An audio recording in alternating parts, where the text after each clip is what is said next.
It's okay. Like I have started, like I'm on the process, like of now, like whoa, I've been on this way for a long time of constantly switching up my razor blades, not because they're dull, just because like this has been a month. I'm done with these. And I always hate the people like, oh, you get facial hair if you get more, if you shave more often. Like I have shaved more. I've shaved every day. I've done.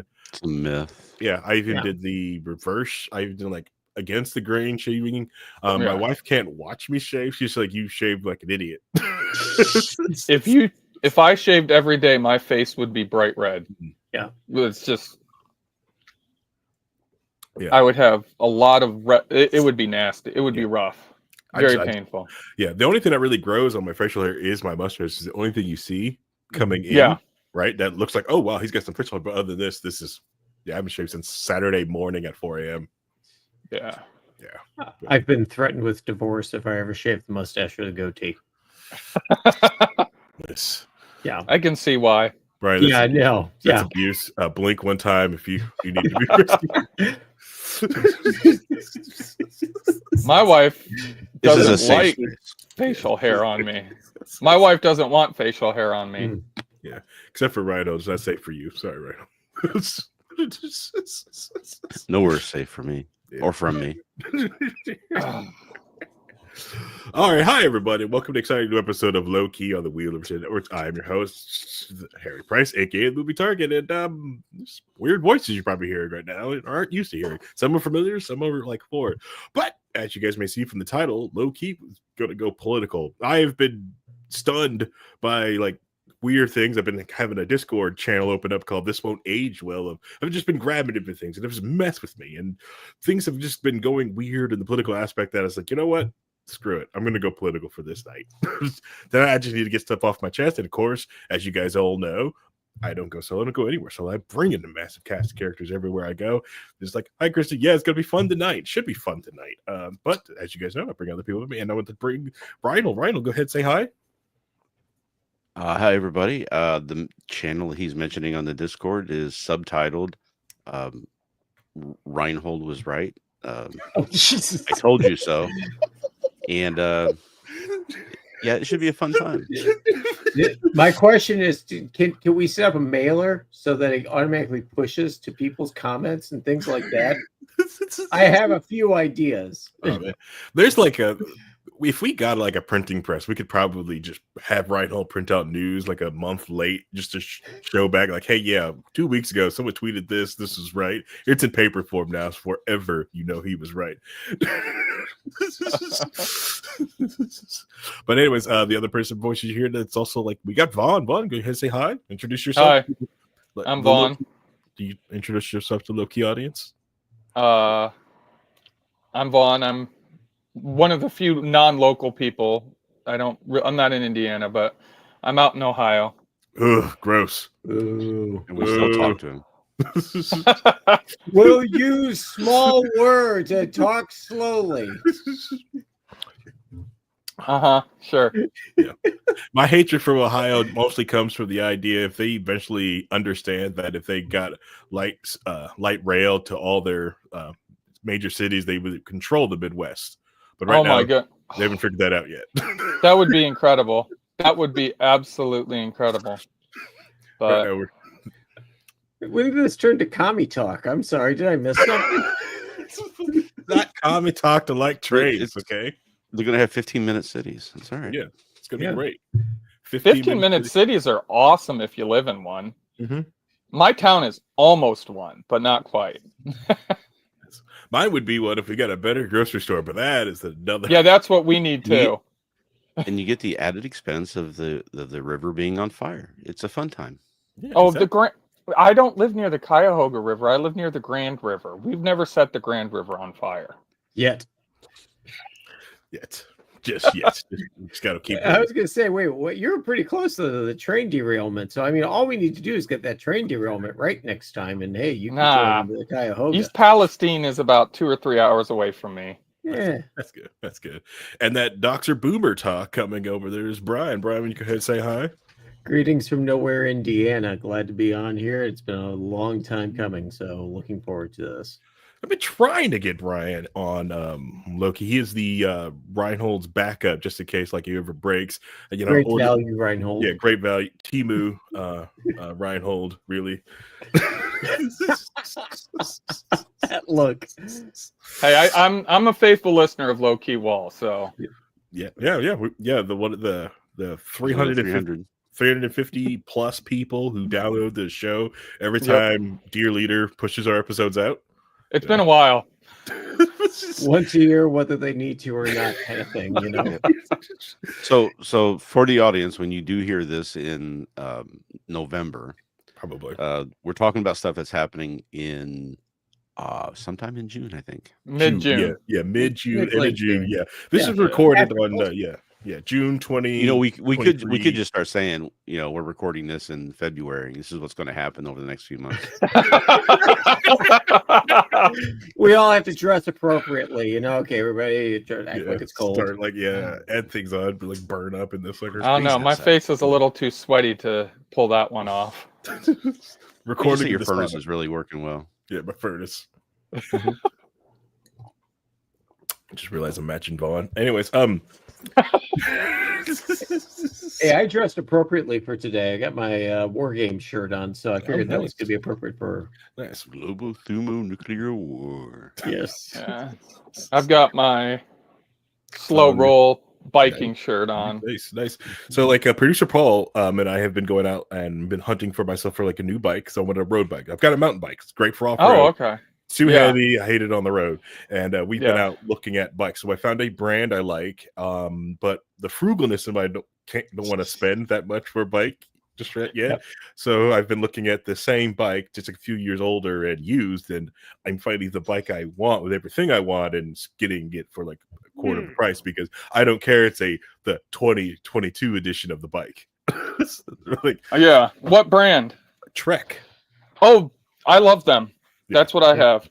Yeah. Just I've got an 83 road bike and a 2013 hybrid. Nice. Yeah. His is spelled TRECH. Still true. Timu. Hold on. Sorry, I had to move. My wife is going to bed. I'm going for a 2022 Trek, the hybrid step through with the little step. So I figured that would be easier. So if I'm in, because most of the time I'm probably going to wear it is going into town with jeans on. So yeah, I'm going for that one. Yeah, that's where it's going to live. Anyway, so welcome to Bike Talk. Commie light rails to bikes. My God, we're going to be on like MSNBC next week. It's the little known version of Car Talk, the subsidiary podcast. Wanting trains is not commie talk. It's just liking trains, okay? Can't let the communists have the trains, okay? Libertarians can have trains too, okay? It's the fascists you don't want to have the trains. Exactly. Yeah. No, because the fascists make the trains run on time. That's what I was. No, they don't. They never did. No. They're just full of kids. They like to claim they did. They didn't. Yeah. Fudge records. Our train's going to run on time because it's going to be beautiful. Light rail. It's going to be amazing. Okay. Hey, I lived in Dallas and the light rail was awesome. Yep. Too bad it's just illegal here in Indiana. We did all that project, spent all the money to build I-69 down to Evansville and didn't like one line of track. I'm just saying, like a good rail line between the airport to Evansville would have been gangbusters. Yeah. You could, when I was in Dallas, it would be quicker for me to take the light rail to downtown Dallas from where I lived in Garland than it was to drive. Oh yeah, Dallas is a friggin' nightmare traffic-wise. So every weekend I drive from Indy to New Albany for yoga, but like that was like a light rail system would be like, listen, 15, 30 minutes, just poof, I'm down there and just do yoga, and it was fun, awesome, do it every day, but I can't. Whose houses are we going to bulldoze? I've just run them down the median of the interstate. You wouldn't even need to bulldoze houses in Ohio. I mean, because why is it? Hold on. Yeah, that's true. Yeah. Why is it always like when you talk about like who houses are going to bulldoze? But I say like, hey, let's widen I-69. Everyone's like, let's eat up some freaking. Everyone's expand I-69 3 more lanes wide. Yeah. Yeah. Just tear this up. Run the Hey, light rail down between the grassy spots between the highways, like Exactly. between the two yeah. directions. Yeah, exactly. Well, we've got the new bus lines in Indy. We can just run the rail down it, right, and get rid of the Oh buses. god, the bus line is so stupid. That is dumb. Yeah. That is so stupid. And then they put that little curb up to stop people from going over it. Yeah. And I Well, was it's also sitting to there, keep the bus in line, so Yeah. it doesn't wobble off. and I was sitting there, and I was going to turn right and go around it so I don't have to go over the bump. Then I realized something. Everyone was driving over the bump. So it was worn down. I was like, so I look like an idiot if I go around and do a U-turn because everyone was going over it. So you know what I did in my Subaru? I went over the bump. Screw it. What? It couldn't be worse for your car than hitting one of the 2,500 potholes on your way. Massive potholes. Way to work. Yep. I remember we drove to, I forget where I was driving. Driving from Ohio, hit Indiana, and the roads got worse. Yep. Then I hit Illinois, and the roads really got worse. Oh yeah. Highest gas tax in the country for some reason. You should see from where I'm at, where I cross the county line, and you see this nice paved road. And as soon as it hits that county line, right to gravel. Yeah, it makes no sense. But anyways, so we should probably get on target here. Are we gonna just weird everybody out? Because I promised politics. I mean, get to it. But I'm also in for talking about we have to have these guys back on and talk about the politics of public transportation. I should be able to have my private vehicle on the roads, no matter if it's a car, motorcycle, or bicycle. Or e-bike. Or e-bike, yeah. Or what is it? Enclosed mobility scooter. Or a velomobile. Oh yes, yep. See, so we're gonna talk politics. So we're talking about Canadian election that just happened, right? Is that the politics we're talking about? So in the channel that this won't age well, I like to collect things. I collect things of people who like to call themselves libertarian, and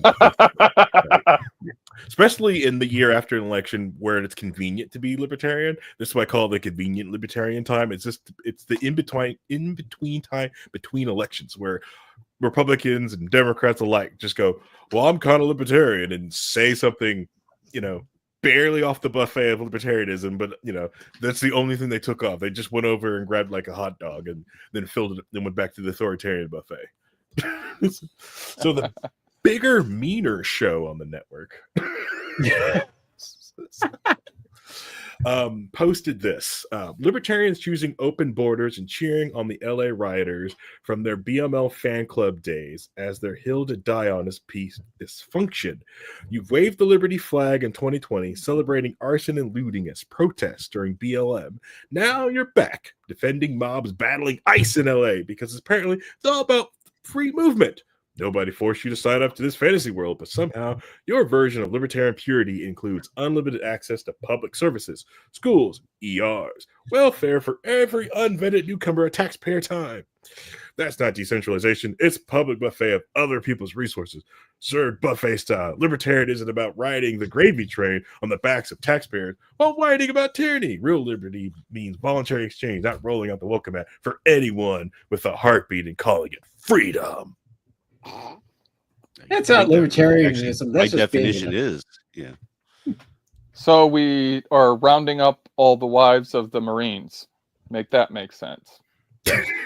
And of course, libertarians like me were out there cheering on BLM, and saying, please burn everything down. Who the heck are these libertarians? And are they in the room with us right now type of shit? So I just love that everyone to the right or to the left of Hitler is somehow, a communist, and it gets a little old after a while because it's like I voted for Gary Johnson. I remember the friggin' people losing their crap over bake the cake type of talk. Well, I was just gonna. Sorry. No, go ahead. I was just gonna say it's like I've joked in the chat. The only way this country's going to get communism is by the MAGA bringing it in. Yes. The conservatives are doing more to bring what is actual communism to the U.S. than the Bernie Sanders could have ever dreamed of accomplishing. Which is what's a little surprising facts. It's just like that weird moment when you're arguing someone like the old school, like that's goofy, like alt-right people. You realize, like, wait a minute, these guys are just communists draping themselves in the right-wing language. That's all they are. But no, it is ridiculous, like the idea that, like, yes, you supported the BML in the riot, just like, yes, because as libertarianism, I'm all for tearing up private property. That makes no sense. Treading on people's like hopes and dreams and burning down shops. I'm not for that. Am I for police accountability? Heck yeah, I am. Yep. That's what I want. We like the whole country sat there and watched the government system like try to railroad Kyle Rittenhouse, right? And go after him. It's like, cool, can you do this after every cop shoots somebody too? I want to see this type of trial. This is fun. Question every move that he ever did. This is great. This is awesome. You should do this to everybody.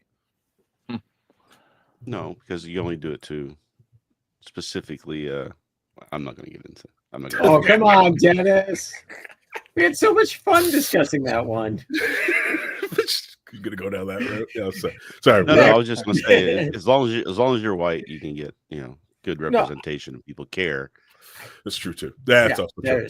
The guy in New York that brought in what was it? I think he had ammunition in his bag, and they stopped him, and of course found the ammo. And yep, he did get help. But he still got found guilty because it's New York. Yeah, so. Yeah. Which it's going to happen. You've got to get up to federal court to get out of any of it. But your life is going to be limbo for like 4 to 6 years. Yeah, sucks. You basically just for having something that is a couple hundred miles the other direction. It's perfectly legal. You're perfectly fine to have it. But in this one little area, you can't. It is, which, like I said, like going to Vaughn's point, which is going to be scary when the pendulum does swing back when MAGA's not in charge. It's like, listen, it's like. You just showed them the playbook. It's like, what do you, and I'm trying to explain to you, it's easy. Like, yes, you have your freedom, you have your Second Amendment, but I'm going to tear off the crap out of everything you need to make any ammo. Yep. It's like, what, do you think that's made here? And they could probably make a stronger it's for security argument than MAGA is making for all the tariffs they're trying to put in. Yeah. And if the show that like all it takes is me ignoring a judge and and I can just do what I want, so I can easily. It's not me making a database of gun owners; it's this private organization making a database. Yep, Palantir. Yeah, that's all I have to do. Awesome. Just no. The was it the CIO of Palantir just got a promotion to lieutenant colonel. Oh yeah, in the military. Yeah, a whole bunch of tech guys are being brought in like that. I just saw that somewhere. Yep, one of the guys from I think the VP or somebody, I can't remember, of Meta is in the there were 4 of them lined up together. That was one of them. Palantir, Meta, and it was a couple other probably I would guess Microsoft and Amazon. What was it, Microsoft? Really? I'm trying to remember who it was. I just saw it like right before we got on here, and I didn't remember to mark it down as a talking point. So but yeah, it was that's happening. So they were talking about it on Daily Tech News Show a couple days ago. I'm sure all the people in the military who are trying to get that position, after working in the Army for 15 years, hoping to get that promotion so they can retire out at a higher level, are just loving the fact that these people were just brought in to take that position right off the street. Just love it. Just love it. So Palantir, Meta, OpenAI. Oh, that's what it was, OpenAI. Yep. That's not scary at all as well either. Oh no. Yeah, they're not doing anything while they're there. They don't have any access to anything. Sure. Yeah. They're like, I gotta get trained with it. So Vincent, who's not here tonight, because like you said, he doesn't have that big passion for politics, but he did submit this comment to it. So open the borders and making the people coming over American citizens so they pay taxes is fine then, right? Instead of wasting taxpayer dimes on sending militarized government agents to deport people, which costs more money than you save, we could just make them pay taxes according to this. If we volunteer the exchange of citizenship for tax dollars, that's fine, following this logic. I do love at its peak dysfunction when someone chooses to use their constitutional rights for something they believe in, if it isn't what this post wants to believe in. So wild. Well, they already pay taxes. That's the point. Yeah, in fact, these crazy people who are like, we can't have open borders because we're giving away too much money in services, don't realize that they've done the calculations, they've done the math, they've done the investigations and the papers. They're actually paying more in services than they're getting out. Yep. So they're a net benefit to society There financially. are a and few could be better. there are a few localized areas where immigrants do get a lot more in welfare type stuff but that's not the entire US. That is some cities in California and New York City. Yep. And that's it. And the last time I checked, the same people who are complaining about this want to have federalism. They want to have states being in charge. They want to be able to say, well, this person from this state can't tell this person from that state what to do, but they sure think that they can when it comes to immigration, can't they? Well, it's just like the Civil War. Both sides were for state rights. They just had different ideas of which state rights they wanted and which ones they didn't think were right. Yeah. Well, the whole Calhoun wanted to force everybody to enforce the Fugitive Slavery Act, but then he claims he wants state rights. Well, the whole premise that the libertarians, in quotes, make when they say that they don't support open borders is a completely insane one. The basic premise of it is, and they won't admit this, but it is what it is that their rights are more important than anybody else's, and you don't get to have your rights if my rights are being violated, even though you're not the one violating them. So it's the same thing as to say, their argument's the same as if you say we can't have, since we have government paying for medical care right now. Right, we have the ACA in place. We have these rules that you have to take in people who get hurt. So the government is now paying for medical care. Well, some people who get that medical care are people who've been shot. So in order to stop that and save money, we need to get rid of all the guns. Yeah, that's the exact same argument that they're making. Yeah, 100%. Yeah. It follows the same line. Yeah, no, you're not wrong. You want to see the libertarian argument? Go get the Brian Kaplan's Open Borders book. It's it's one of those books, like it's kind of a comic I forget what you call it. It's the graphic novel. That's it. That's the word I couldn't think of. Yeah, it's a graphic novel. What blows my mind is I see leftists now suggesting it. But I was like, wait, though. That's the thing. Yeah. Yes, I've never understood why leftists. I've never understood why open borders was such a scary thing to people, especially people that want to come here and work. Because from a business aspect, you want more customers. And last time I checked, if you're working here and having a family, they're going to spend money. They're going to want to make money to spend money. All the immigrant kids I grew up with wanted all the same stuff we wanted in school. So that's more customers. And then you don't have to deal with tariffs because they're all right here in the US. So the left was against it because of unions. They wanted to protect the wages of the unions. But they were for the jobs that no one wanted.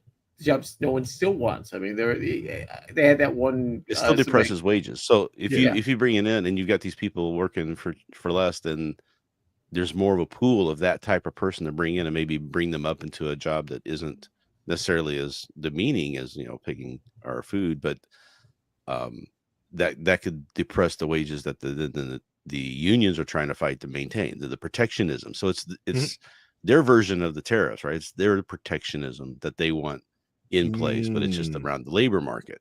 Yep. Okay. So it's like, it's just a labor protection tariff. But if cheap labor is out there, then like it's easier to start a business, easier to go do different things for everyone else. Right. Yep. But the left doesn't care about that. The left cares about protecting. Could you do it? Unions. Yeah, because you do it on your own. Yeah, I'm starting to see some shifting on that. I'm starting. It's funny because on TikTok, the leftists are now starting to sound more libertarian than the people who profess themselves to be libertarians, especially on when it comes to the housing market, when it comes to immigration, tariffs, even, which is absolutely hilarious. Individual rights. Yeah. Yeah. Well, that's individual rights. They've always been strong on that in general. They waffle. Yeah. On some of them they do, but overall, talking points, but they don't necessarily believe it. Yeah. But when it comes to housing, they're actually starting to sound like Tom Woods 10 years ago and I don't know what he's talking about now in that regard, but who knows what Tom was talking about right now. Refraining from that comment.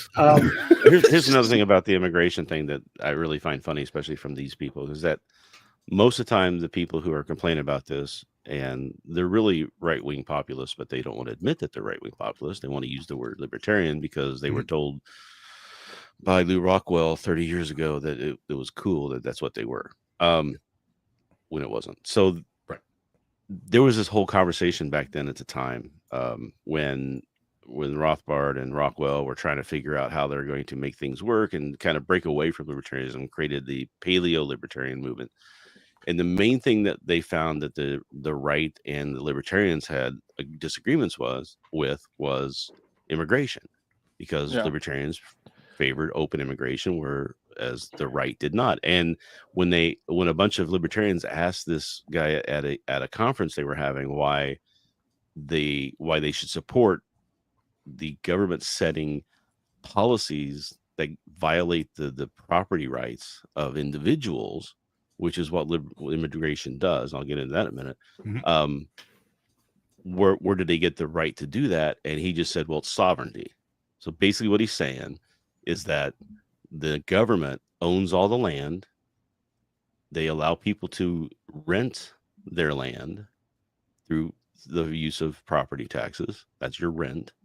And they still have ultimate power over what you do. When a government, in order to manage immigration, you have to be able to tell every single person who lives in this country, citizen or not, who they can have on their property, who they can hire, who they can sell their property to or rent their property to, who they can marry and live with. And if the government can tell you where you can live, how you can live, who you can live with, and who you can hire and who you can sell your property to, you don't have property rights. So they are in effect supporting a position that's completely the opposite of supporting private property rights. It's elimination of private property rights, but they can't make that connection in their brains because they just want the brown people to stay away. That's why they're choosing these covenant solutions, right? These covenants, cities and things like that, where you sign an agreement that you have these rules in place that are completely violation your civil rights. Well, you agreed to it. That's like, yeah, but if you change the rules, well, I'm already living here, and somebody changes the rules. Well, then also, what about your kids? They didn't agree. Yeah, if I die, my kid takes over, and he doesn't agree with that, then what? You're going to kick him out. So obviously, he doesn't own the land. If you have the right to kick him out of his property. Yep. You think we really want the Amish version of an HOA ruling our lives? An Amish HOA. That's hilarious. That's honestly is what it ends up being. And or the Taliban version of it. Yeah. I'm starting to hear it in conservative evangelical circles. The idea of the covenant city ideas. Like they're starting to push, like some of them are starting to be open to that. That's fine. I mean, the thing is, this feudalism. It is. It is. And it does get to freedom of association. And if you want to be a bunch of silly people that want to live inside a compound and stuff like that, no matter what race you are and things like that, that's fine. That's the beautiful thing about this country. Go live go do that. Yeah, go do that somewhere in Montana. But don't pretend like it gives you freedom of property. Yeah, right. Or don't. Or, I mean, the thing is this. I mean, if you really want to be like, the thinking that, this is going to give us all the freedom we want, no problem. Go down and take a look, see what's going on in Utah. Warren Jeffs and all these other people who had these little covenant areas and things like that. Look at the abuse. Look at all these things that are going on. Yep. Because you've got to manage that. Yep. And if something happens in those covenant cities, don't sit there and just be like, well, we were lied to. No, dude, you if you're that dumb going into it, thinking, this is not going to happen with us. You're stupider than I thought. Yeah. So if you like the idea of what your little covenant city is its own little government, and you're separate from the United States and ruling, right? They can't rule over you. You have your own little country inside of the United States. Ask the Indians how that went for them. Oh, it still works for them. The only way they'd be able to make it work is, guess what? We're going to put cheap gas in a casino here. Yeah. Reinhold, I know when you were a kid, that's the term they use. We don't use that term anymore.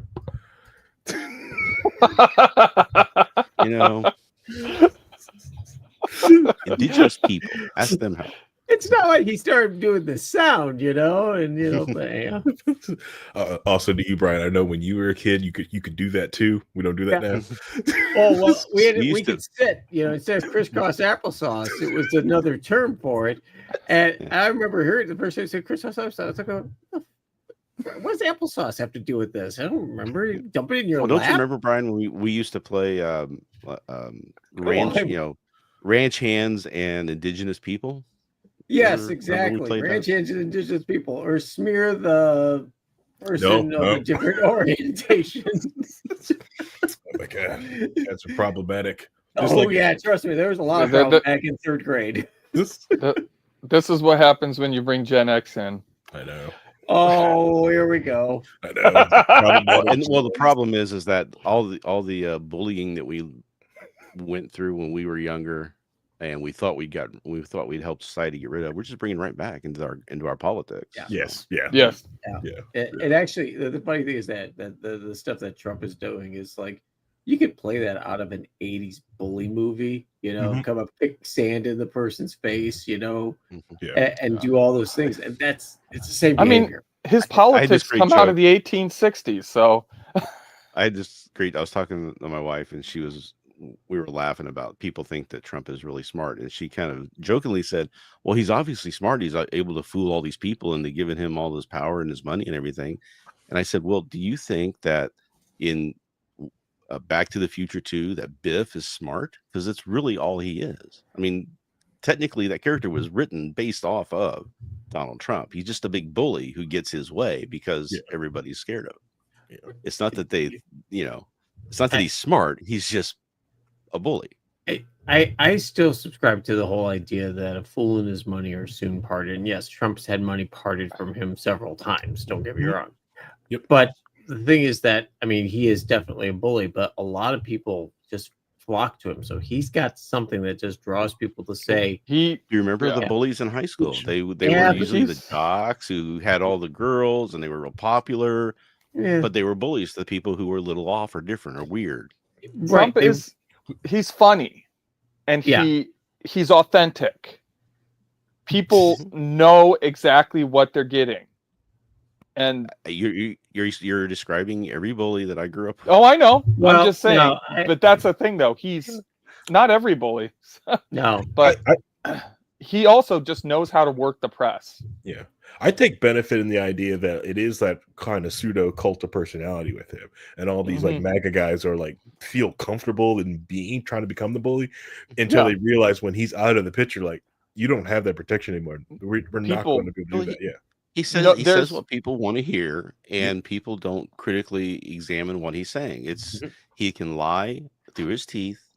Sometimes in the same sentence, he will contradict himself. And as long as what he's saying is what the people he's reaching to want to hear, they will believe it and go with it. Yep. I would like to actually this happened last day or two. So a friend of ours, who is deeply into MAGA. That's basically her personality at this point. Not had the greatest life since we hung around with her years ago, and hard times type of thing like that. But she's wrapped up in it because it's the only time I think she's felt validation, probably in the last 20, 30 years, that my person is right. And they're holding on to it now. And, this gets back to the whole Obama low information voter thing. Mm-hmm. If you don't have a lot of information, but you're sure that person's right, and they're right because they've said the right things to you, you're going to hold on to that for dear life. Because what happens when that disappears and you're wrong? Right. Well, then everything that you've been that you were wrong about, and you're wrong about this. Well. Yeah. I remember I used to say about AOC, she's really good at pointing out a lot of problems. She just has some really crazy solutions. Well, Trump's the same way. Yeah. He's really good at finding the pain points and pointing out the pain points for a vast swath of voters. And then his solutions, they aren't good solutions, but he's the only one offering solutions. Yeah. I view that. Yeah, AOC does point out like a very good out problems very well, and I think in about 10 years she'll be amazing if she. Yeah, if she listens to Fetterman. Fetterman 2028. Fetterman 2028. Fetterman 2028. Calling it Fetterman 2028. Fetterman. What I've always said is that the left is good at recognizing the problem but coming with really bad solutions, and the right is really good at just ignoring or pretending the problem is something else. Yes. Right? Like it's not immigration is not why you have the situation you have now. So fixing immigration doesn't help you, even though somebody's telling you that that's why you have this problem. Right? That's kind of how the right works, is that they there's a problem, but they misidentify what the cause is. The left can identify that this is the cause, but their solution is always let's get the government involved. Well, which is almost never the real good solution for it. Right. Yeah. I'm gonna say what drove everybody into Trump's arms was Obama and Hillary. The liberals. You're gonna cling to their guns and their religion, and you guys are a bunch of deplorables, like Ron said there. That's what drove a lot of people into Trump. And but here's the problem: the same way that Trump is identified of saying that there were some good people or a lot of fine people at that Charlottesville rally, he got a tag for that, and it was wrong. It's the same with that deplorables line, because that deplorables line was for the people, the 10% of the people who follow him, who are those people who are deplorables. Right. She wasn't saying anybody who voted for Trump is. She said there's a certain portion of the people who support him that are really bad people, and that was right. Well, there are a certain group of people who voted for Obama who were pretty terrible too. I mean, there's a lot of things here, and I know you and I disagree on this, but it was honestly, and Dennis, you can get into how much it is based on that snippet of the speech, stuff like that resonated with a lot of people in 2016. I remember people who got fired up when that was done, and of course, we've talked ad nauseum about Hillary gets out and visits Michigan and Ohio and stuff like that. If she doesn't do that, if she cops a plea to the BlackBerry fund and the mail server fund, we have none of this happen. Not that it would be any better. We probably would have invaded Iran in 2018, but either way, we invaded Iran. Okay. All right. We're invading Iran right now. Anybody else enjoying watching Vance trying to polish the message for the base, and then 2 minutes later Trump says the exact opposite? Like, it's happened so many times. It's just so funny. But it's okay.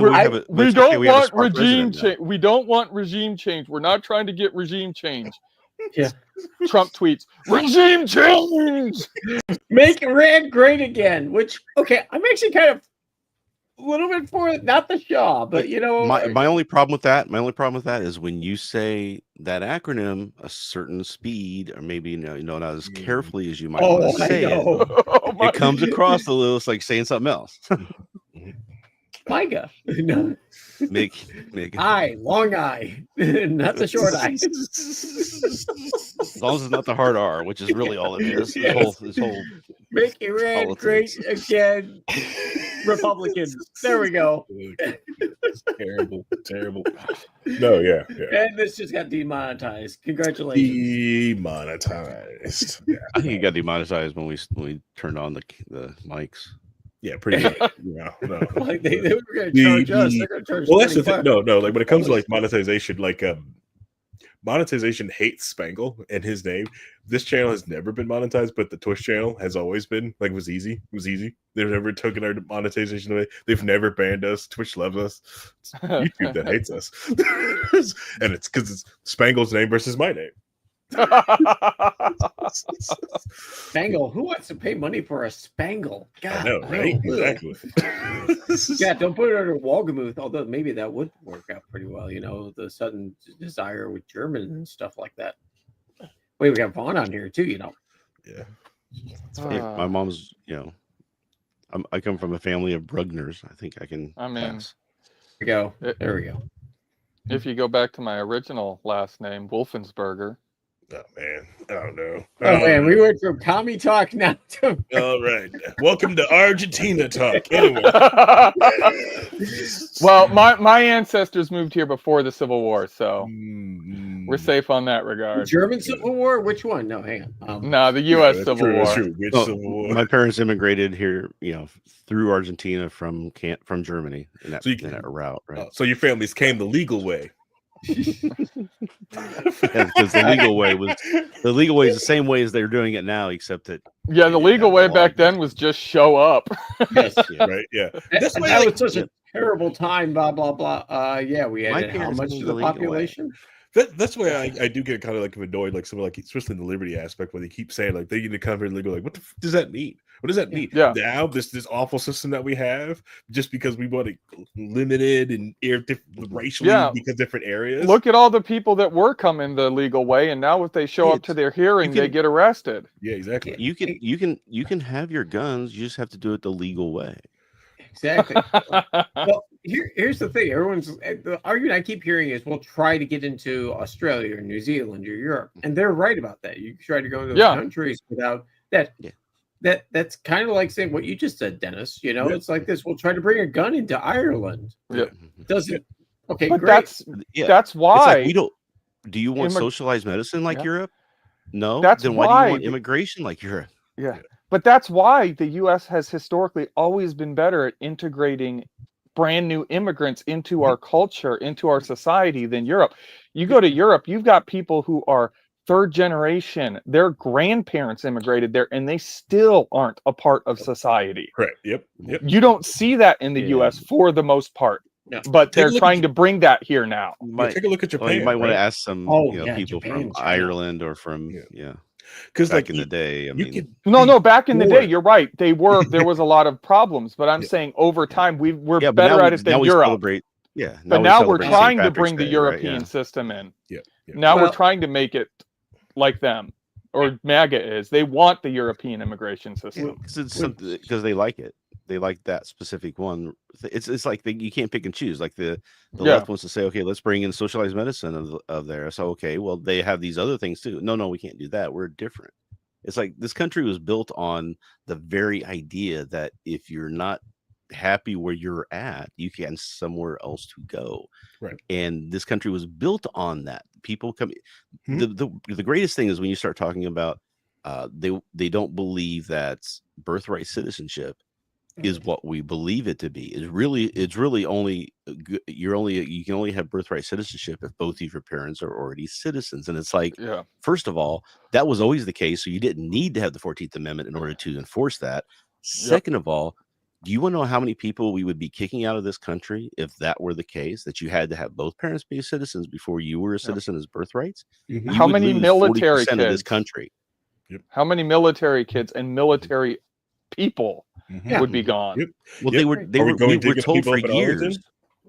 We were told for years that's the military was getting people into the military by saying, hey, you're here, you're kind of like iffy. Just join the military. We'll take care of all of it. We'll also we'll give you citizenship for enlisting and fighting for our country. And those people are the ones they're going after now because they're easy. We know where they are. We know where they are. That's the whole thing about this. All of this is Stephen Miller just trying to get numbers for the midterms. They want to deport more people than Obama did. In his last year of Obama's term, they deported 1 million people. I believe it was like 1 million or something. And Stephen Miller and the Trump administration absolutely want to be able to say they deported more than Obama did his last, or not Obama, I meant Biden did his last year. And they're running. Obama took out most of the easy, the low hanging fruits. Criminals? The wet foot, dry foot Cuba, which was the one that I never understood. Oh yeah, that too. That too, which is awful. Well, Biden had also given the whole problem with people coming in here and then like sneaking in and then applying for asylum, which is completely legal to do, right? Which is the way you did it. It didn't look good. So what Biden did was he set up a program where you could, from outside of the country, actually apply for asylum, which was never allowed. It was never legally allowed to do it. So he finagled it a way to do it by making an app or whatever. 500,000 people have taken advantage of that during his term. So that was 500,000 people in this country who had gotten in here through that program. And with the stroke of a pen, Trump made them all illegal. They're here illegally. And that's they say, just follow the law and you can come here legally and we will support that. And he's, with a stroke of a pen, suddenly made them overnight illegal. And the MAGA is like, get rid of them. They shouldn't be here. They shouldn't have been here. It's like, they were here legally. Yeah, they're rounding up the spouses of Marines, active duty Marines. The Afghani interpreters that Yeah. escaped the Taliban. Oh, they're all screwed. Served over. They're sending with them our back guys. to Afghanistan. Yeah, I like they don't know who these people are. They're not going to do very well. No, they're not going to live getting off the plane. They're going to say, "Oh, come here, we got a special place for you over here. Just bang, bang, bang, bang, and be done." I think, and we've talked about this, that step by step, there are a lot of normies that are just getting pushed over the edge. Yeah. My wife on the whole immigration issue went from not really caring much about what was going on to being fiercely anti-Trump. Yeah. Just on the immigration thing alone. And we talked about that. Yeah. We're starting to see more organized pushes against ICE, especially in California, but it's going to start spreading, where you have the fire department, the police department, all of the local politicians, all of the people, they see ICE is coming, and they start, in one city, they literally blockaded the road so ICE couldn't come in, and then force them to leave. I love the story of the tow truck drivers going around. Truck drivers, yeah. Yes. Yes. I'm like, oh, illegally parked. Yeah. I want to see the local police start arresting the people who are out there enforcing with their masks on and no obvious uniform, no badges. I don't know who you are. Arrest those suckers. Exactly. And I'm sorry, if you're going into downtown LA wearing a mask. Now, luckily they haven't been wearing red or blue. I mean, for them, but I thought MAGA doesn't like masks. I thought MAGA was making masks illegal.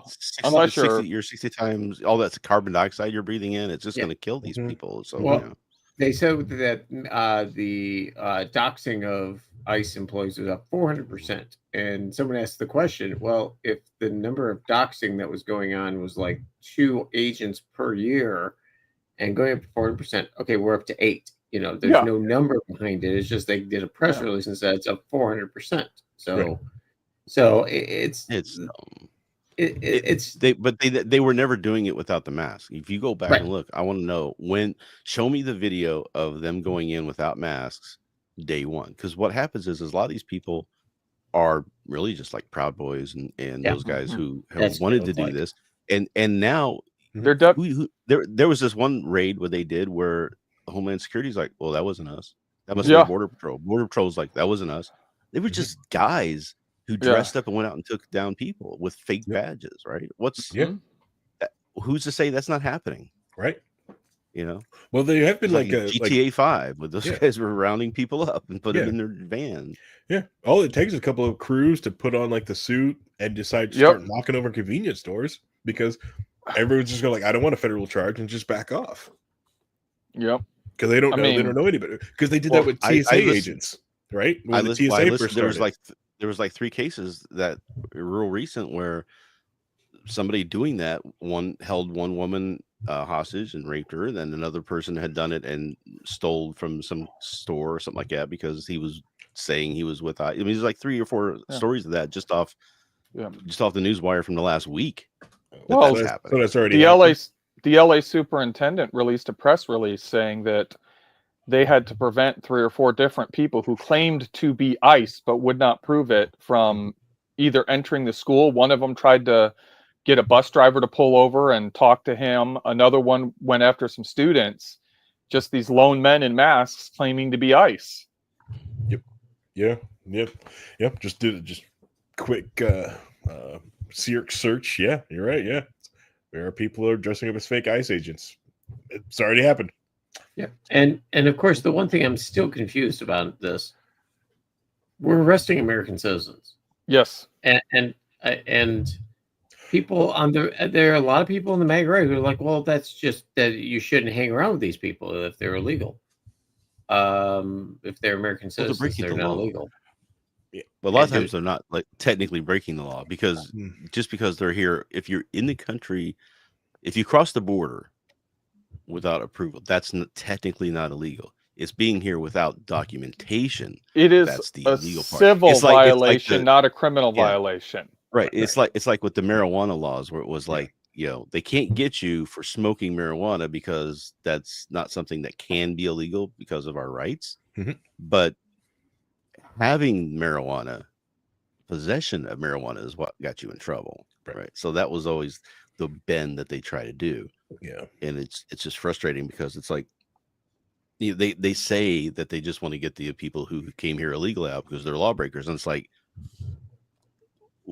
did you ever smoke pot in your life? Because if you've smoked pot at all, even now, even today, it's still illegal federally. Yeah. Well, Right. we all You're breaking the law, and you're breaking a higher level law than these people are. No, This is like a traffic ticket. It's more basic than that, Dennis. I mean, we're all with all the federal overreach and the state overreach, we're all essentially committing 3 felonies. It's a 3 felony book, 3 felonies a day. Yeah. We should go through all the minutia stuff. I mean, have you ever written a check and then suddenly you realize, oh shit, there's, I got to transfer money over into it or something like that. You overdraw. That's technically, check fraud. Yeah. So that can be classified as a felony. Now it's normally not.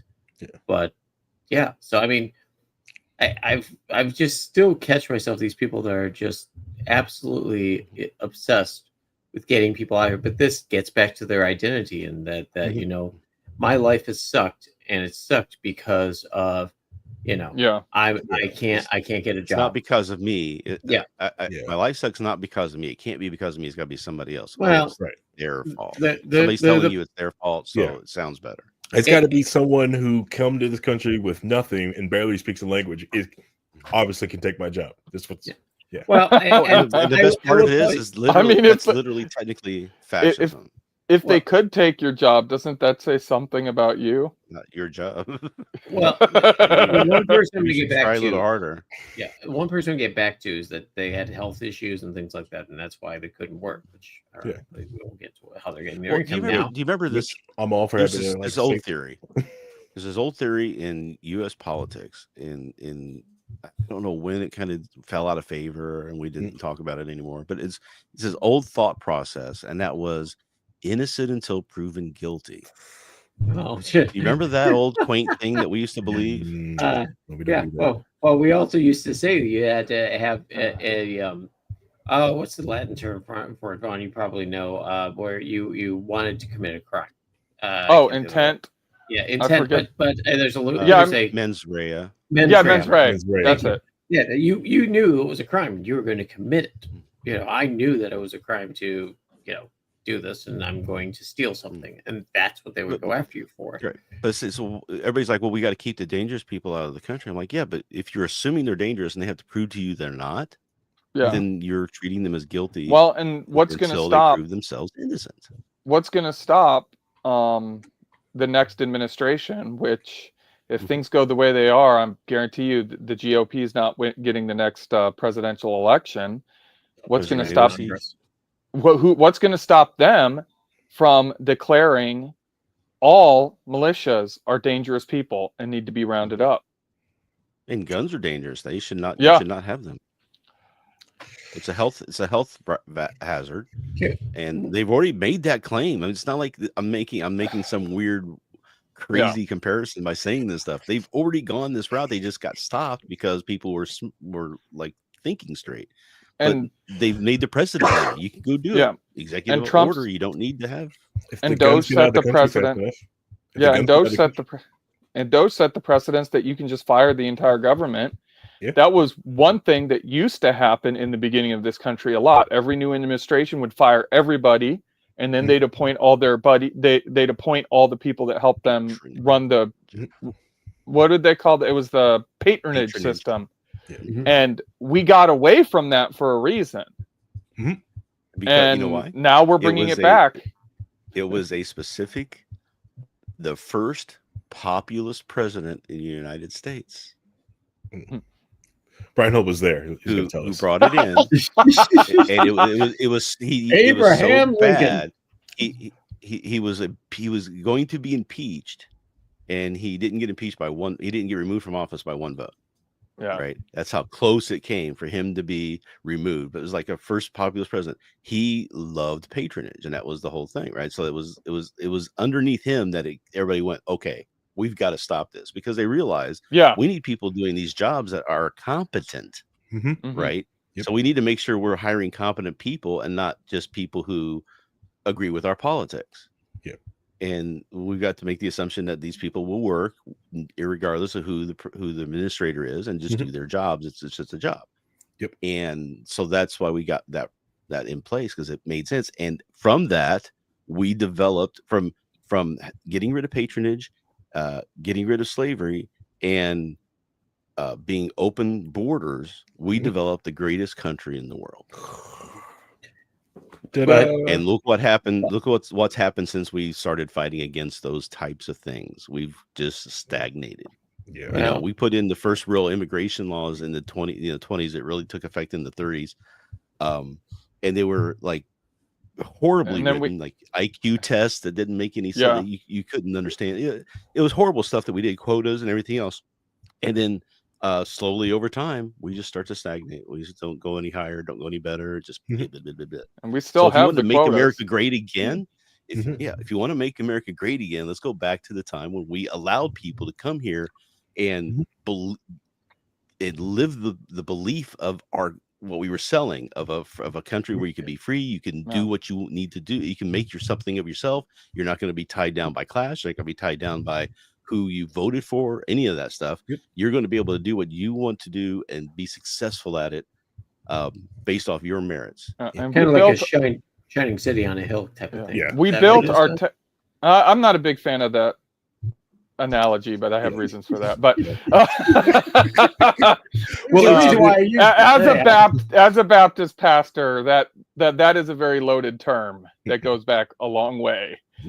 But the U.S. technological advantage is because we have made it so easy for people to come here, get educated, and then get a job in the field they're in. And we're losing that.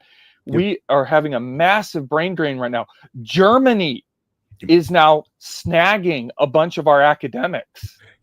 Well, they've learned from us doing it. And they all have German names already because they came from their grandparents who came here after World War II. Exactly. Is the main reason why guys always try to tell people like there's so many different people from India in tech and medical field here is because they can come here, learn, and not have to be, regulated to a outdated caste system or nepotism from their home country. They could just come here, work, and then and be accelerated up to what they need and want to be, instead of being back there. Yeah. I had this conversation in a local chatter group a couple days ago, where somebody was complaining about this one location. It was an ice cream place or whatever, and said they were getting horrible treatment. The prices had gone up, and then he found out that the guy working there told them that the tips that they would give, the owner took. Right. So there was complaints about it. They started arguing about this back and forth, and someone made the comment. Let me guess, the owner is Indian. And somebody called them out and said, "Why are you making this racist comment?" And they're like, "That's not racist." I'm like, you just made these insinuation that Indians are shifty and steal from their, and run it. That's completely wrong. What are you talking about? That's not right. They don't believe that that's racist. That they did anything wrong or said anything wrong. We're going back to that time. That when I grew up, and Brian can back me up on this. When I grew up, my grandfather, great man, loved him. He was a kind soul to everybody he ever met, but he had no problem using the N-word all the time. It was something where they were seen as black people were seen as different as those people. It's definitely becoming more normalized. There was some hetero pride rally somewhere down south, and they were talking about how great this town was, and one of them said, and there's not even any black people here. Like, they're not hiding it as much as they were. Right. Well, they always thought it. They didn't do it. But I do want to rewind here, Dennis, because you and I were both around then back in the olden times, when we used to ride our dinosaurs to school and stuff like that. I tell that to my grandkids, and it's funny. I still get about a 50% take on that. Going, you rode a dinosaur to school? He could afford the dinosaurs. No, I could have, dude. I grew up 4. Okay, yeah, I grew Dennis up had to ride a chicken. Yeah. Hand me down. Chicken's a hand me down dinosaur. There we go. Yep. Oh, the chickens back then were a little bigger than they are now. So. Yeah. But, I mean, the thing is this, that it wasn't. You have to understand that Italians, Greeks, all Jordanians, everybody that was even adjacent to Europe was still looked down upon. Yeah. I think the neighborhood. Well, they weren't considered white. Yeah. No, they yeah, weren't. Not one bit. Southern and Eastern Europeans were not No. considered white. I'm So close. Czechoslovakia. And the best part, I was reading the Guarded Gate, which is a great book. Anybody who's listening to this Yeah, I've read it. read that Great book. Yeah. There's a great point in there where they were saying that there was a time when during the early 1920s, when they were starting to get to this point of wanting to keep people out. One of the people that they wanted to keep out were the Eastern Jews. Yeah. And it was like the Western Jews who had come here and who were more westernized, right? They didn't have some of the religious things that the Eastern Jews had, were on board with keeping them out because those are the wrong kind of Jews. Yeah. Yeah, I mean, which is crazy. It's always crazy. It's just an other thing. It's like we don't like those other people, and we're supposed to be libertarians. Libertarians are supposed to be about individualism. This person who is on the left of me, no matter what his race was, where he was born, what side of a line he was born on, who his parents were, it doesn't matter. It's what is in his soul and what his thought process is and what he wants to do. That's what matters. And when we stop going away from that and believe that the immigration thing, we believe in all the stuff that the covenant, things, communities, that's completely away from the individualism that libertarianism is based off of.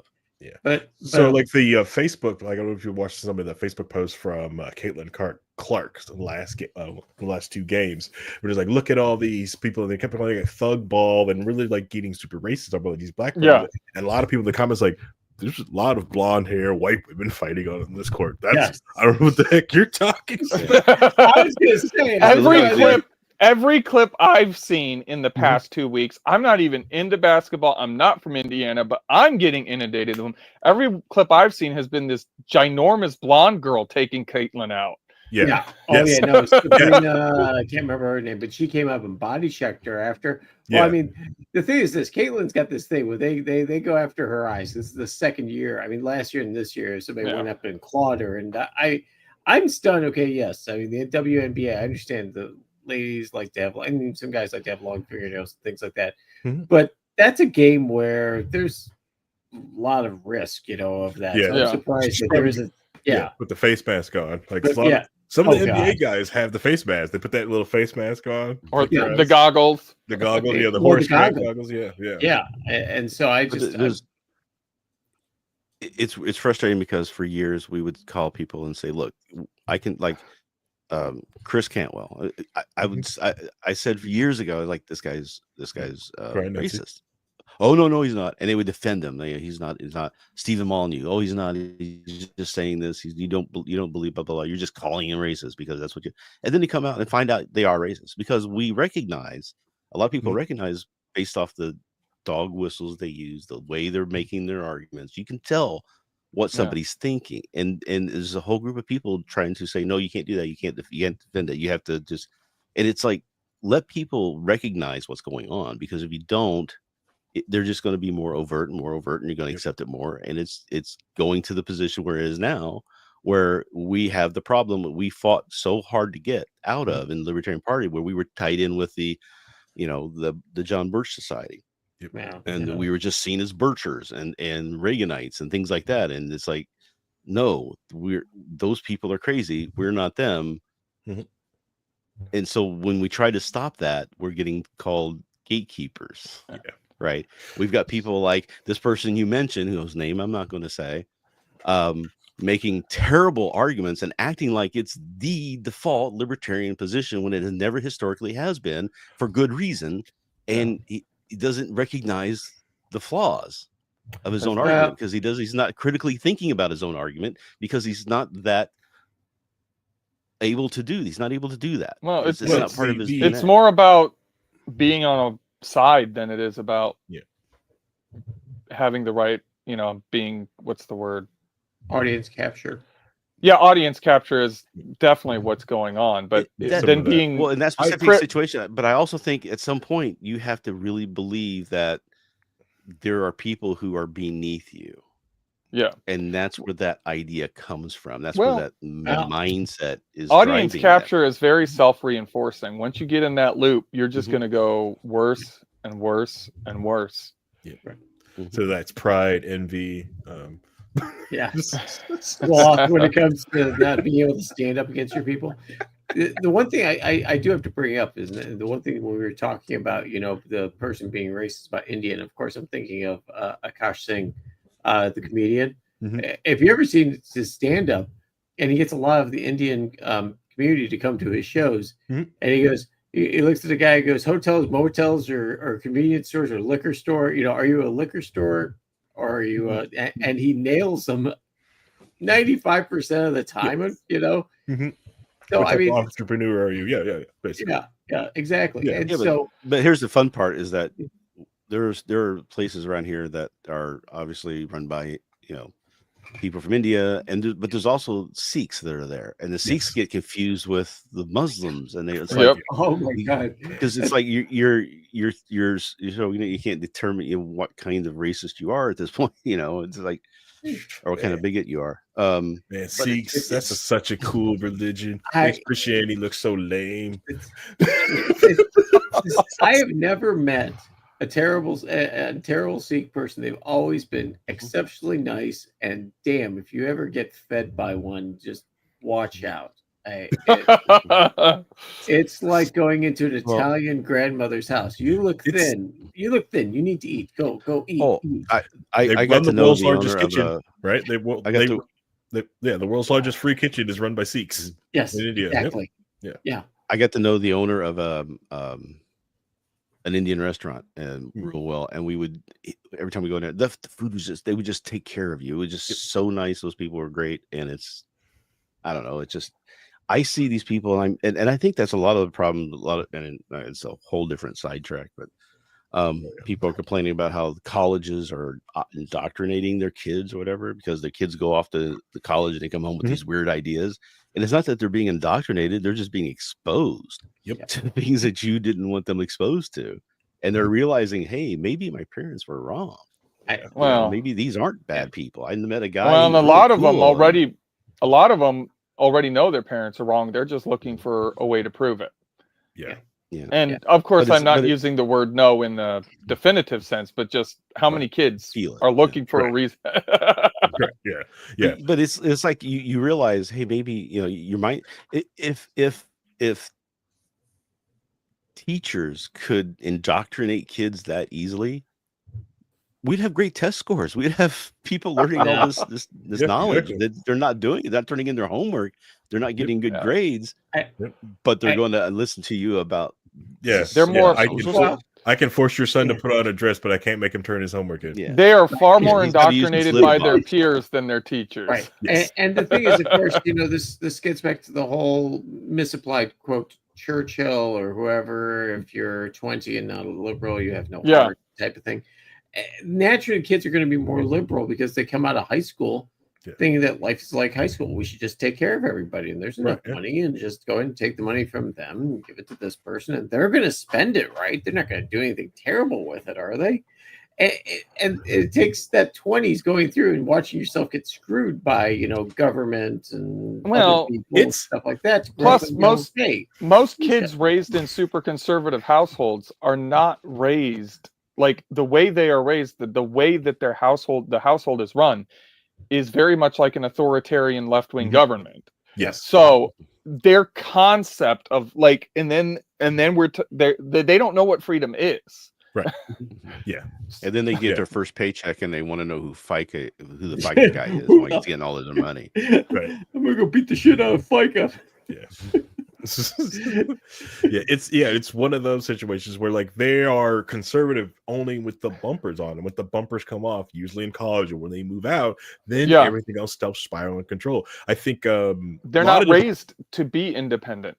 Right. Yeah. It's like a lot of different people was like, well, how did you know, it's it's that typical conservative spiral when they get to college. The parents aren't there, the bumpers. They didn't teach them the correct bumpers. They lose their faith. They do all these different things, and they just spiral out of control. And like, how did this happen? It's like because you didn't let them experience life. You have it completely controlled. Yeah. Because you told you I went to Christian college, and there were so many people. They didn't know what they believed. They just they're like, well, my parents say, my pastor says, no, you got to know what you believe. And that was always my way of approaching it whenever I teach is I go ahead, disagree with me. I know I'm wrong. I just don't know where I'm wrong. Let's have it. I don't know everything. I don't know what I don't know, and I'm willing to have a conversation. No, I'm not all right. I'm perfect. I'm completely okay with being wrong. I think some of the better quotes from One Piece is like, if I lost any respect because admitting that I was wrong, I had no respect to begin with. Right. Yeah. And I forget, being wrong is how you learn, right? I mean, that's part of the critical thinking that I am wholly in I forget where you need to take out your own ideas and you need to re-examine them and test them yourself. Every so often, it's got to be something you do. Yeah, I saw someone talking about a study that was done recently. They found the companies that are the most trusted are the ones who screw up and then fix it. Actually do something to fix the problem. And they are far more trusted by their customer base than the companies who never made a mistake. We have a good example of that. We talked about on this show not too long ago. No Man's Sky. The game had made all these promises, couldn't meet them because it was impossible because the studio was screwing them over. It was a small group and they were making these weird, wild promises, and they had to push it. They couldn't push the deadline back, so they just pushed it out as it was. And it wasn't what they promised, and they got called out on it, and people were mad. And instead of saying, well, okay, well, we got our money, we're going to quit and go do something else, they spent years not getting paid and fixed that game and made it what it thought it would be. And now people are like, they trust it more than they're like, we're going to go back and play that game because these people actually cared about it. Correct. Yeah. And if they promise they're going to do something and fix something, they're 9 times they're going to believe it. They earned back the trust that a lot of people would just walked away from. Yeah, but the low information voter is still going to buy Madden 26 and just keep going. Right. Or before this episode gets too long of the truth, let's wrap it up with a quick talking because like the whole thing, wanted to wrap it up with the thing from the Bigger Meter show. So if you need to pay taxes to have all these different things, is taxation not theft? Yeah. I was going to say, what happens in a parallel tax base? Because an HOA has fees. Yeah. Well, and I mean, taxes aren't great, but right now in Ohio, the Republicans are working to defund the police, and they just don't realize it because they're trying to get rid of property taxes, which fund most of the sheriff's departments in Ohio. And the schools. And the schools, but also the sheriff's department. So they're literally fighting to defund the police. Yep. Now, I'm not a huge fan of property taxes myself, but I also I'm not either. But it's a thing that we use to fund different things. The mechanism we use to fund different things locally. There's also a great bulwark to stop billionaires, that's SOB who died a few months ago, Ursay, for buying up plots of land. It's the only thing that we can't to check for billionaires just buying land. I'm like, I don't have to pay taxes on it. Cool. I buy all Southern Indiana. That's fine. Yeah. The thing that I always thought was the big problem, obviously we kept on talking about the sprawl inside of all this. And a lot of people want, limited government. They want limited size in it.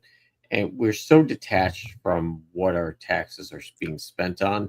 And I mean, the idea, and I'm not defending parallel society, I'm saying, trust me, I am for taxes being collected and spent as local as possible, because then you have direct control. If it goes to the user fees, user fees or something like that, something along the lines of, and I'm even user fees I get a little fuzzy on, because there's things like, we're going to do user fees for the roads. Well, the roads are kind of important for freedom of movement. That public right of way, I really think is a valuable thing, because I can bar you from private property, but I can't bar you from public property. The only way I can bar you from it is if I arrest your ass.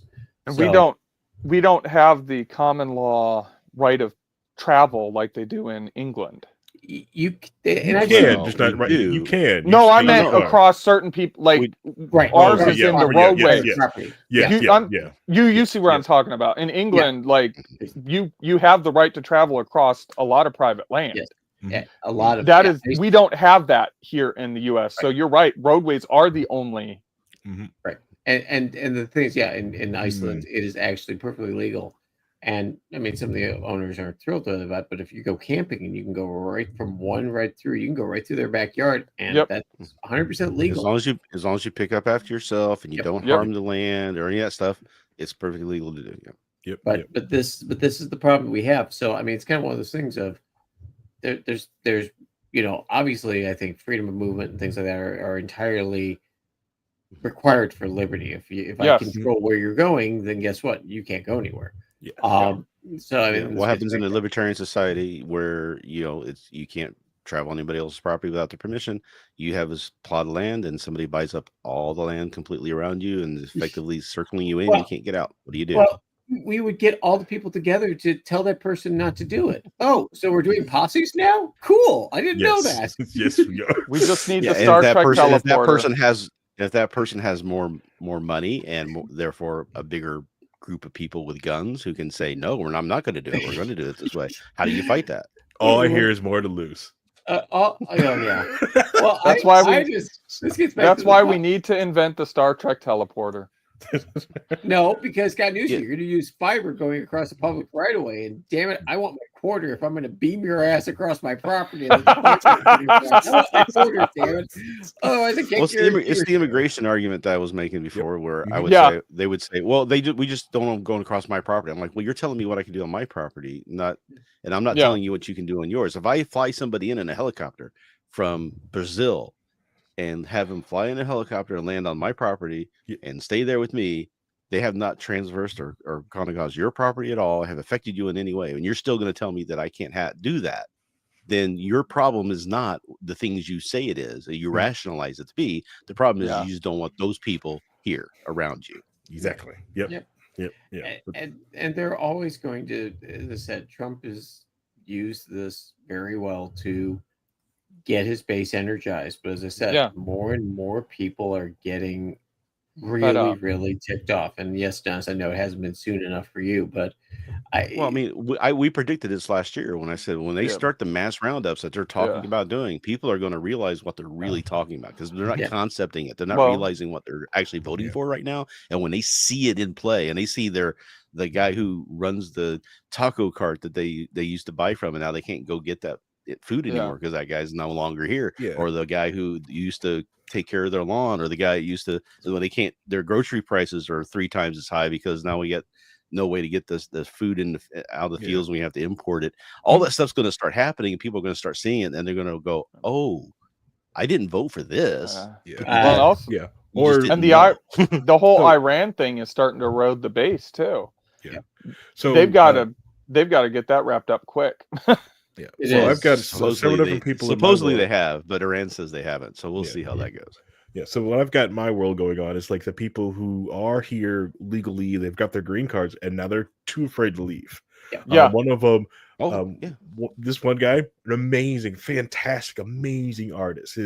His daughter just won brought the women's yoga championship back to Indiana, right? Like, so like citizens, right? Like he's been here for years. He's got his green card, and he's too afraid. He's barely afraid to leave his house. He gets his groceries delivered. Yeah. He doesn't answer his door. Right. He gets his groceries delivered to his daughter's house, and he just and she drops it off. He doesn't open his door. Don't fly anywhere. Right. As a U.S. citizen, I still wouldn't leave. I had a chance. We were up in New York, and I was like, well, we could jump up. When I used to go to New York, I'd jump over into Canada and hang out there and go to the casino or something and come back. I ain't doing that now. I'm not going to cross that border. Oh, they ain't letting they get my phone and they try to make me look at my phone and whether I like Trump or not. But my mother, who is, getting up there, I mean, if you think I'm old, has never left the country. Yeah. And now my brother and sister-in-law are going to go to Italy this fall, and they're going to take her with them. It's her first, so she's trying to get her passport. She can't get her passport because her name changed from when she was married 58 years ago. Yeah. Right, 60 years ago, she can't get that done because, and she's the Homeland Security. She's got her real ID from the state, but the Department of Homeland Security is fighting her on it, and it's like, what? And are you sure you want to do this? Because who's to say you can get back in, even though you were born here, your parents were born here, your grandparents were born here. It was your great grandparents that came over in the 1900s. Yeah, who's to say? And of course, if you go in with the wrong documentation in Europe in the Schengen zone like that, you screw up going into Italy, you can get banned from the entire EU essentially. And now the only positive thing that for her is that she's white, so it's going to be, if she was not, it would be a lot easier. It would be a lot more scary, I'm sure, to say, pick her out of the line and there you go.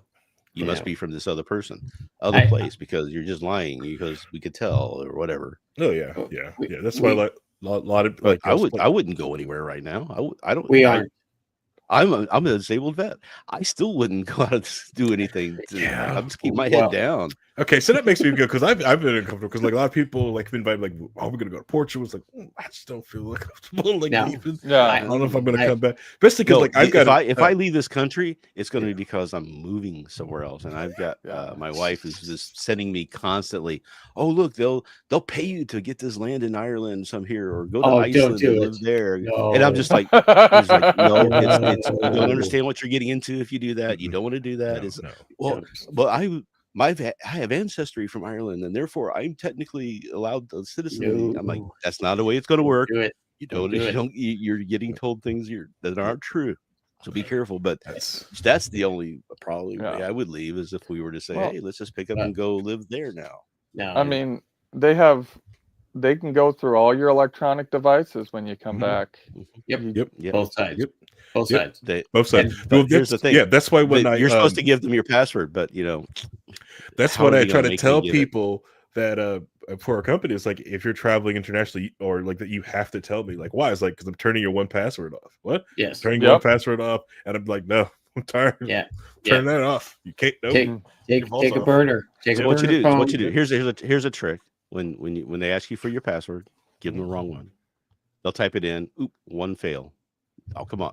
I'm sorry, that was the wrong one. That was the one for the mail. I apologize. Use this one. Bump. No, that one's wrong. Now you've got 2 attempt fails.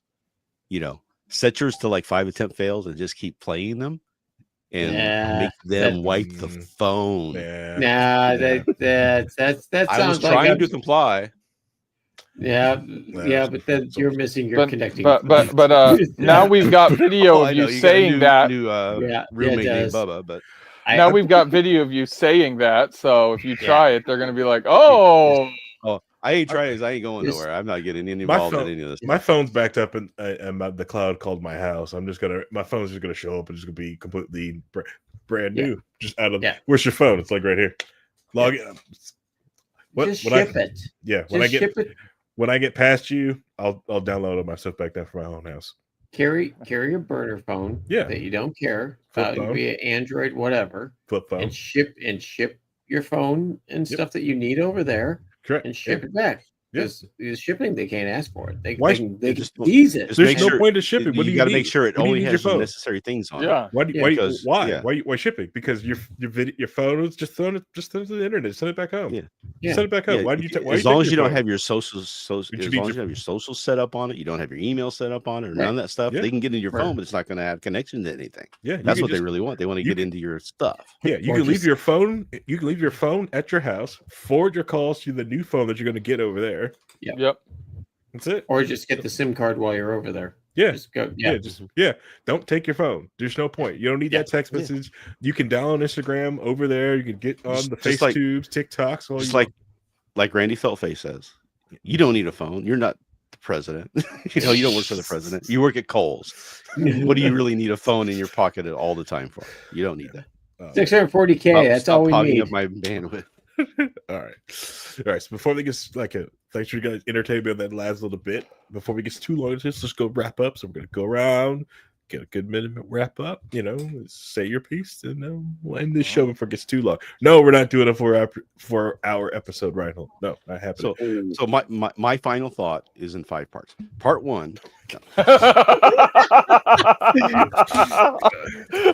I have notes. It's a soliloquy. Like those preachers that say in conclusion, that means another 45 minutes. All right. Brian, go ahead. Oh, I have this right here, this notepad right here. Reinhold. All right. Go ahead and wrap up, Reinhold. No, I'm glad we were able to get into some politics on this show. It has been a while since I've been able to do that, since we haven't had on the big show. We haven't been able to get on there and talk politics since before the election. So there's a lot of stuff I really would like to talk about, and maybe we'll get into some more of that soon. But I do kind of, with everything that's going on, the only bright side that I see with everything that's going on right now is the constant flood of "I told you so's" that I get to say every day. I feel like I just have this vision. I need to. Okay, I know what I'm doing my next Photoshop on. Okay, it's gonna involve South Park and Randy. So I think you know the meme. Yep, it's happening. Oh my god! All right, Brian. Dennis, yes, you've been right on a number of items. There's still things that you and I will disagree upon quite vehemently, namely bombing of Japan. But anyhow, so the thing that I've seen about this, and it really is kind of sad, is that we've gotten from the whole idea away from liberty.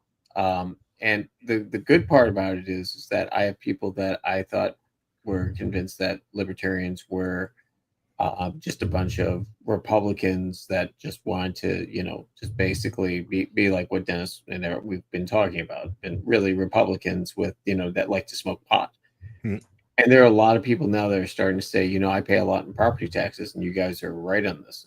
And these are lefties. These are lefties like Vaughn was talking about and things like that are just starting to open the idea of liberty, because they realize government overreach now with the other person in charge is really a terrible thing. And when the Republicans, the MAGA and the right start realizing that after the 2026 midterms, when they can't get anything done, it's going to be the same thing. They're going to realize, holy shit, this has an expiration date.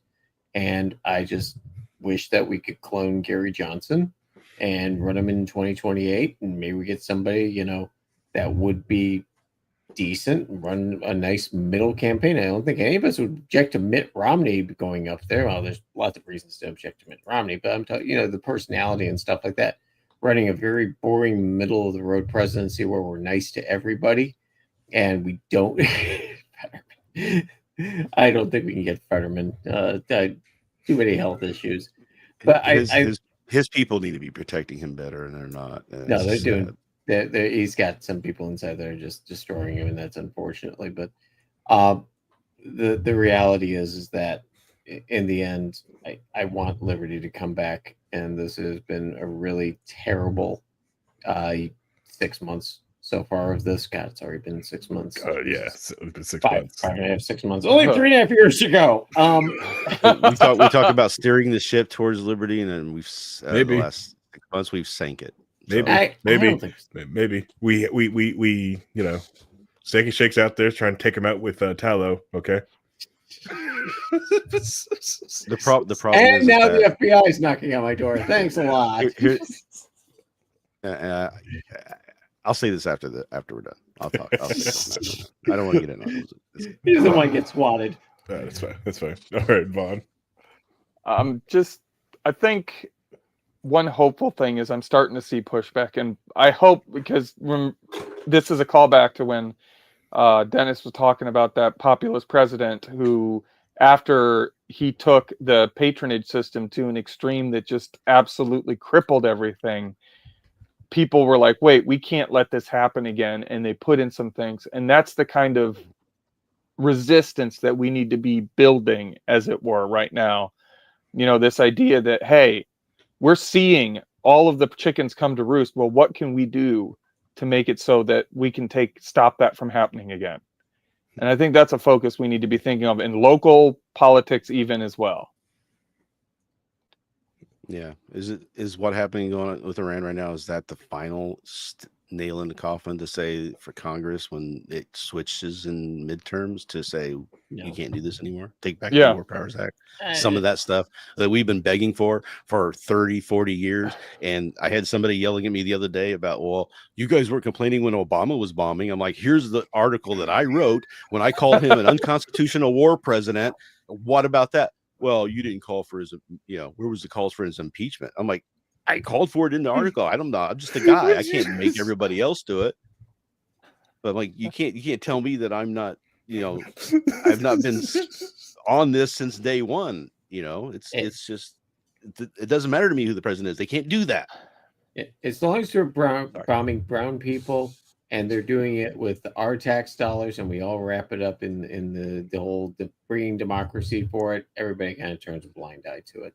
Left and or right. just the machismo of it. Yeah. Because that's what a lot of people are getting off on now is that, strong big men. Blah, blah, blah. The easiest way to cure inflation is to destroy dollars. Easiest way to destroy dollars is bombs. Okay. Yep. All right. That one over. You just blow up the dollars. Dollars go away. There is no other. Now. Yeah. Oh God. Yeah. I'm sick and tired of crypto. Government controlled crypto now. Done. There is no point. I am so sick and tired of and it's not like okay. Sorry. Let me preface this. It's not crypto. I love crypto. It's Bitcoin and Bitcoin people that piss me off. It is because I was promised a currency that's faster than the credit card. I could be bank, okay, and low fees. That is all gone. Government sees all my transaction, high ass fees, and takes 15 minutes for a transaction. I'm sorry, I didn't sign up for a credit card from the 80s trying to get food from Steak and Shake. I didn't sign up for that crap. And now if if the wrong people find out you're a billionaire in crypto, you just might get black bagged. Right. Yeah. Exactly. Yep. Yeah. I know. Yep. Yeah. Kind of glad I lost my Doge. Shoot. I probably get people kicking my door anymore. I was gonna say, I do not have any Bitcoin stored on a hard drive in this house. Well, good luck finding it. No, when I was offered Bitcoin, they were offering it. Say, hey, you can buy this new stuff, this Bitcoin. You can get one Bitcoin for $20, and I'm like, why would I waste $20? So I make great decisions in my life. Yeah, I remember when I first heard it. I think it was 2011, 12, and it was like, it was like. Yeah, I still keep listening out. Good luck with that. Yeah. But that's the other thing. It's like I would have sold it at 50. I would have sold it at 50. But like, all right, hey, double my money. Cool. Yeah. But the thing with it, it's only valuable on paper. And it's really hard to do anything with. People started to freak out when people pulled out what was a couple 100 million this week. I'm like, I can't believe they pulled out. It's like, that's what you do with money. You have to use it. Is this stock or currency? What is this? I'm very frustrated because it's not a currency anymore. I can't believe I went to this for my phone. It's never been a currency. It's never been easy to use. I've always said if you're going to replace the US dollar with anything, it has to be better and easier. It just has to be better to use. Yeah, better. Whether that's more stable, whether that's easier to do and things like that. And you can't beat a credit card. Yeah, I can. And private. Completely private. Think this. Yes, the government can't control it. It'll never be private if the government controls it. Yeah. I always hated it when I was trying to tell people, it's the simple fact that listen, if the government didn't want your Bitcoin transaction on the network, they'd stop it. I was like, no, they can't. It's like, are you stupid? Yeah, they can. And it's not anonymous. So yes, it's definitely not anonymous. It's definitely not anonymous. And it really, you're just signing your name on the dollar bill essentially and say, I just bought this. Love and kisses, Reinhold. Correct. And certain coins are poisoned because they've known they've been hit by certain hands, so you can't really touch these coins from certain wallets. Right. But that's there. I'm glad we solved the case with taxation theft and whether you could cross imaginary lines, because I think the country would be a lot different place if we actually had enforced borders even in between states. It'd be asinine trying to go anywhere and do anything. And that's why I see different borders. I think it would help Canada out. I think it would also help Mexico out. It's easy to just travel between the two. Yep. There's thousands of open borders in the United States. People cross them every day, and they're so against it. Yep. Yeah. and they'll live in border city, and the people that used to go work across and stuff like that. Do you really want that to stop? They've already had they've stopped a lot of different border towns from the Canadian border because of this 9/11 bull crap. Having to go and get passports. There's when you look at the border towns of California, New Mexico, Arizona, and Texas, most of them are blue. Because they want those people. They're good with those people coming over. It's the people in the northern part of those states who are like, nah, we don't want those people here. Anyways, and on that bombshell, thank you everyone. You could listen to anything else in the world, but you decided to listen to this, and that I thank you. This is a podcast recorded at 9 p.m. Eastern Standard Time on Monday nights. Please tune into us live on twitch.tv/wearelibertarians, the letter R, or youtube.com/wearelibertarians. Please come hang out with us, and to the 350 plus of you guys who download this episode every week, please come hang out with us live. But I understand this is a podcast network, and I get it. But, thank you for guys having a good time, and see you guys next week. So goodbye, everybody. Bye, everybody. Bye.